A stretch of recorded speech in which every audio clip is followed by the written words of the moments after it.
চলমান সংঘাতে ইরান প্রতিবেশীদের নয় বরং মধ্যপ্রাচ্যে অবস্থিত মার্কিন ঘাঁটিগুলো লক্ষ্য করে হামলা চালাচ্ছে বলে মন্তব্য করেছেন দেশটির পররাষ্ট্র মন্ত্রণালয়ের মুখপাত্র ইসমাইল বাঘাই।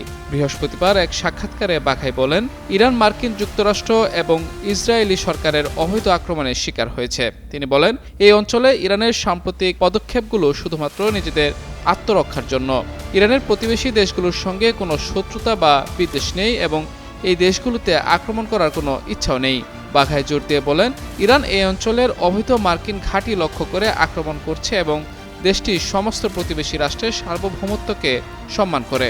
তিনি আরও বলেন, ইরান এই অঞ্চলের প্রতিবেশী দেশগুলোর পাশাপাশি সকল ইসলামী রাষ্ট্রের প্রতি বন্ধুত্বের হাত বাড়িয়ে দিয়েছে। এদিকে বিশ্বব্যাপী ইসরায়েলি দূতাবাসে হামলার কঠোর হুঁশিয়ারি দিয়েছেন ইরানের সশস্ত্র বাহিনীর মুখপাত্র ব্রিগেডিয়ার জেনারেল আবুল ফজল শেকারচি। তিনি সতর্ক করে বলেছেন, যদি ইসরায়েল বৈরুতে ইরানি দূতাবাসে হামলা করে তাহলে বিশ্বের সকল ইসরায়েলি দূতাবাসকে লক্ষ্যবস্তু বানানো হবে।